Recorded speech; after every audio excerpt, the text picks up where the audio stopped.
पालघर जिल्ह्यामध्ये मुसळधार पावसाचा जोर अजूनही कायम आहे आणि हवामान विभागानं पावसाचा रेड अलर्ट जारी केलाय।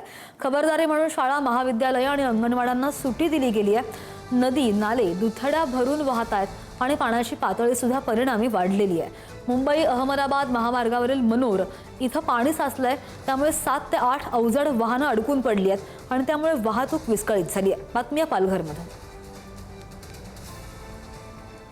पालघरमध्ये मध्यरात्रीपासून मुसळधार असा पाऊस बरसतोय आणि याचाच परिणाम म्हणजे जे अनेक सखल भाग आहेत, या सखल भागांमध्ये आता पाणी साचायला सुरुवात झालेली आहे। मी सध्या मुंबई अहमदाबाद महामार्गावरील मनोर या ठिकाणी आपण या ठिकाणी बघितलं तर जो एक ट्रान्सपोर्ट आहे, या ट्रान्सपोर्ट जवळ हे पार्क केलेली जी वाहनं आहेत ही पूर्ण पाण्याखाली गेलेली आहेत आणि मोठ्या प्रमाणात या वाहनांचं नुकसान झाल्याचं जे आहे ते पाहायला मिळतंय।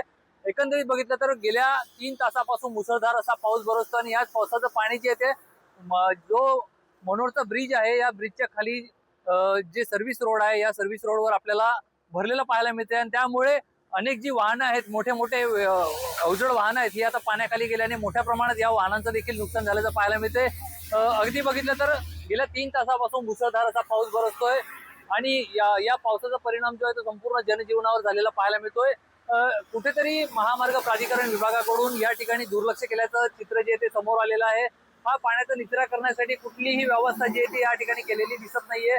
त्यामुळे जी वाहन आहेत आता ही या ठिकाणी अडकून पडल्याचं चित्र जे आहे आपल्याला दृश्यांमध्ये पाहायला मिळतंय।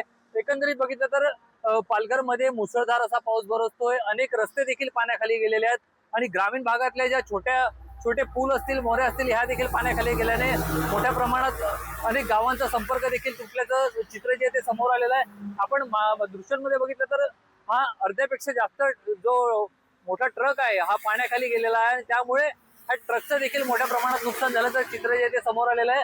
आज हवामान खात्याकडून जो आहे तो पालघर जिल्ह्याला रेड अलर्ट जारी करण्यात आलेला आहे आणि काम असेल तरच बाहेर पडा असं आवाहन देखील आता नागरिकांना जिल्हा प्रशासनाकडून करण्यात आलेलं आहे।